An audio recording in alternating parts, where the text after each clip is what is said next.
Ecosynergie est une entreprise spécialisée dans la rénovation énergétique qui s'adresse uniquement aux particuliers. Et notre métier, c'est vraiment de simplifier le parcours de rénovation énergétique, études thermiques, travaux, subventions. En 2023 qui vient de se terminer, a commencé quand même la première interdiction de louer les passoires énergétiques G+. En 2028, ce sont les étiquettes F qui seront interdites. L'étape d'après, ce sera les étiquettes E. Et donc petit à petit, le parc va remonter sur des standards qui sont plus proches de ce qu'on produit aujourd'hui quand on construit un nouveau bâtiment. On a à la fois un durcissement de la réglementation, mais également une augmentation des subventions.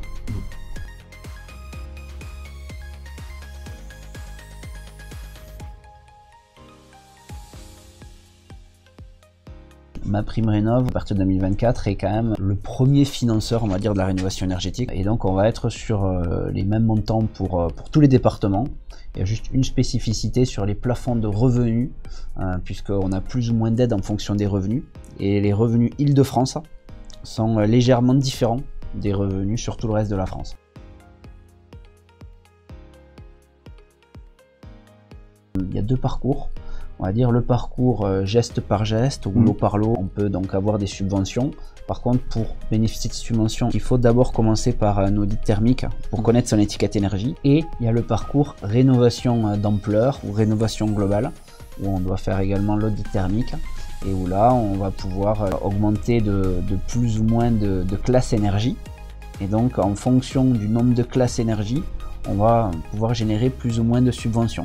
Le maximum, quand on a un revenu fiscal très modeste, on peut avoir jusqu'à 63 000 € d'aide. Et à l'inverse, si on est sur la grille de revenus au plus haut, c'est quand même 12 000 €. Le deuxième financeur, on va dire, ce sont les certificats d'économie d'énergie.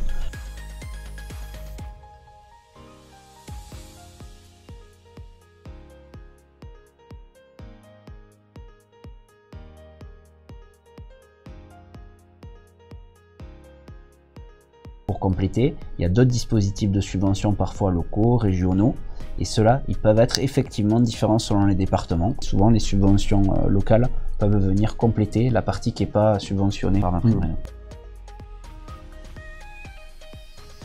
On était à 90 000 rénovations globales sur 2023, et il y a un objectif de 200 000 sur 2024, et on prévoit de multiplier par 10 dans les 10 ans. Il y a vraiment un enjeu très très fort. L'audit, dans tous les cas, pour la rénovation globale, sont devenus obligatoires en 2024.